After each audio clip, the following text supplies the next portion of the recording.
It was a typical Saturday evening, and our family had settled into our usual routine. The kids were curled up on the couch watching their favorite movie, while my spouse and I were finishing up the dinner preparations in the kitchen. Laughter echoed through the house, blending with the comforting sounds of sizzling food and light music playing in the background. Life felt good, simple, familiar, and safe. Our home had always been our sanctuary.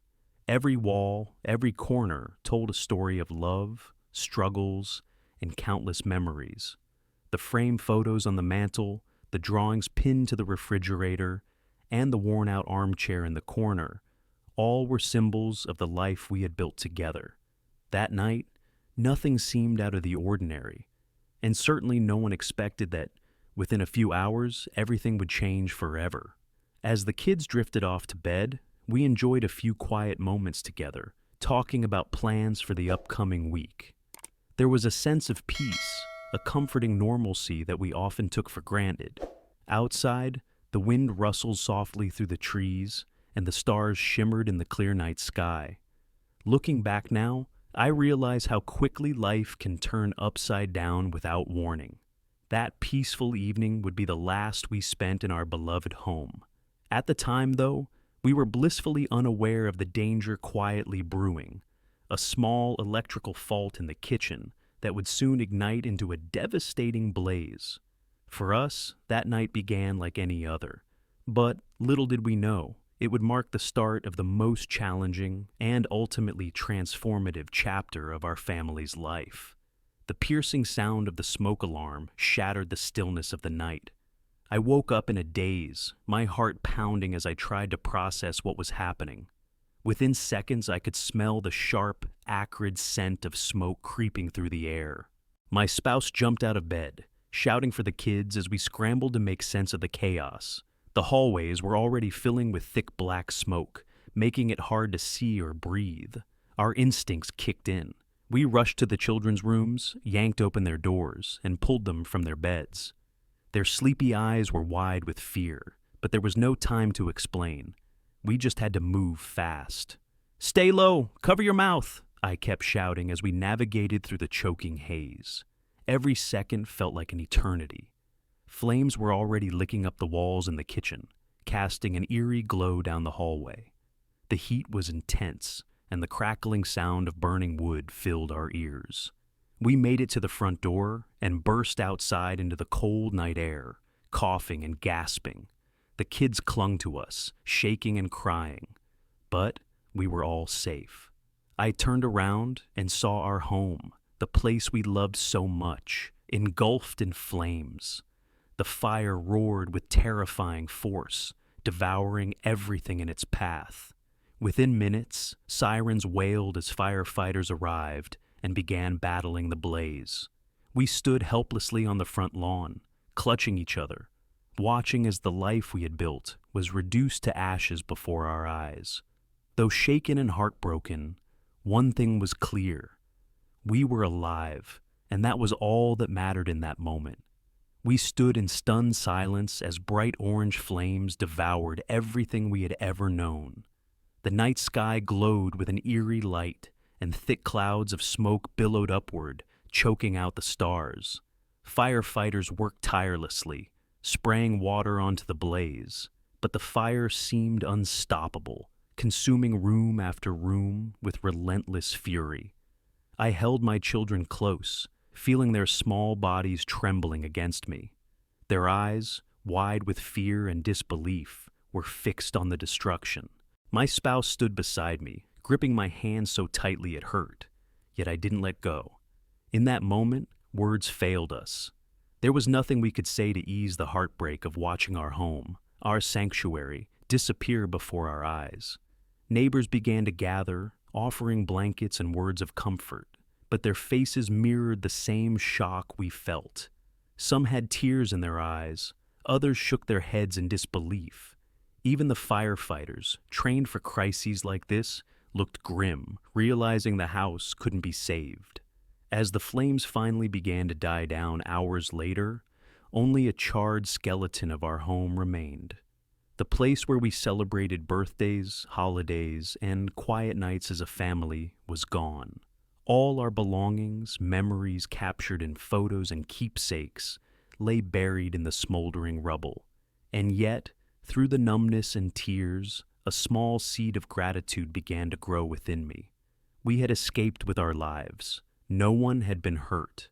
The next morning felt surreal.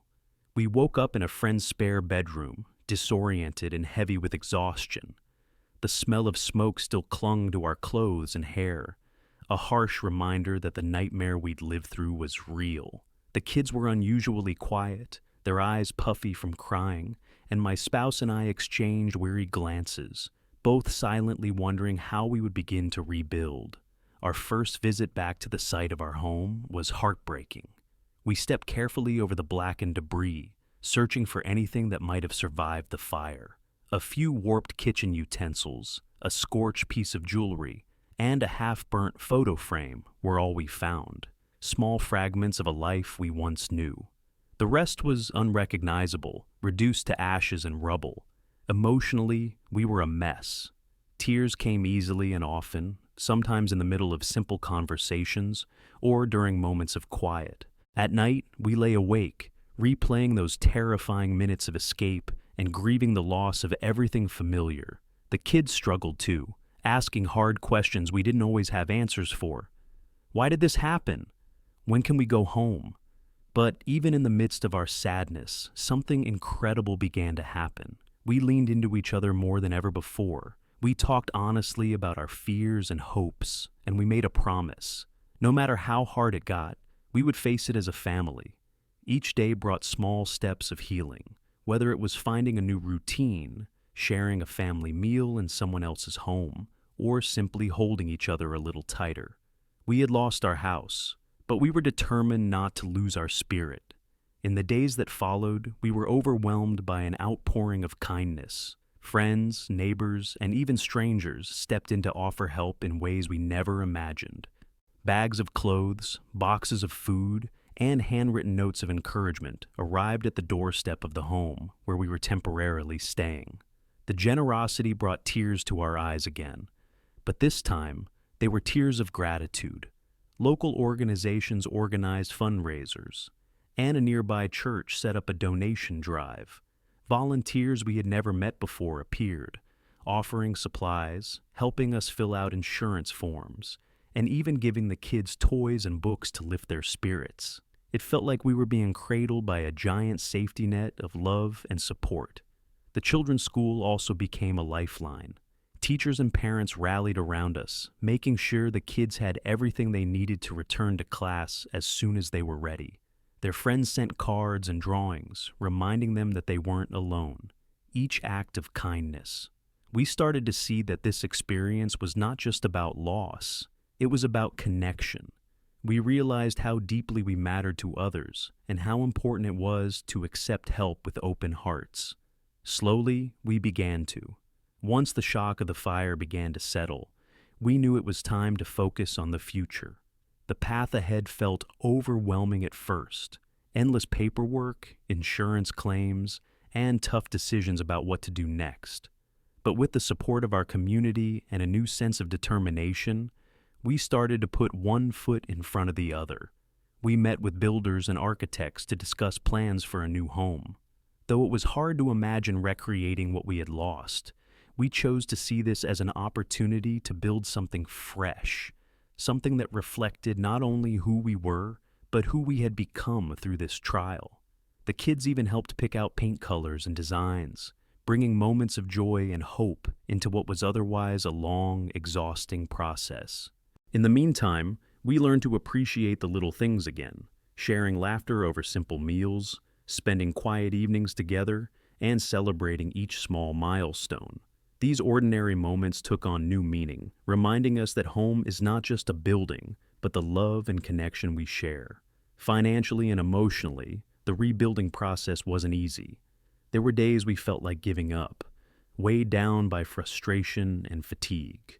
But every time we faltered, we reminded ourselves of how far we had come and how much we still had to be grateful for. Slowly but surely, the foundation of our new home took shape, both physically and within our hearts. Brick by brick, we were not just restoring a house. We were rebuilding a life of purpose, gratitude, and deepened strength. The fire had taken much from us, but it could not destroy the spirit we had as a family. As the months passed, we found ourselves reflecting more deeply on everything we had been through. What had once felt like unbearable loss began to transform into something else, a powerful lesson in resilience. We started to understand that while we couldn't control what happened to us, we could control how we responded. Counseling sessions helped each of us process the trauma in our own way. The kids opened up about their fears, and we worked together to reassure them that they were safe and loved. My spouse and I leaned on each other more than ever, growing stronger not just as partners, but as parents and teammates in this journey of recovery. We also found strength in faith. Prayer became a daily practice, offering comfort on the hardest days, and reminding us that we were never truly alone. Little by little, we began to rebuild our confidence, our sense of security, and our hope for the future. We learned to cherish what mattered most, not the material things we had lost, but by sharing our story with others, we discovered we were not alone. Other families who had faced their own tragedies reached out to us, creating a network of shared understanding and mutual encouragement. Together, we found healing in community. Looking back, we realized that the fire, while devastating, had also revealed a deep well-of. A year after the fire, we stood together on the front lawn of our newly rebuilt home.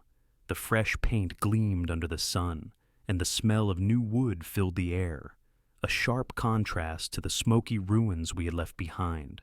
This was more than just a house. It was a symbol of everything we had overcome.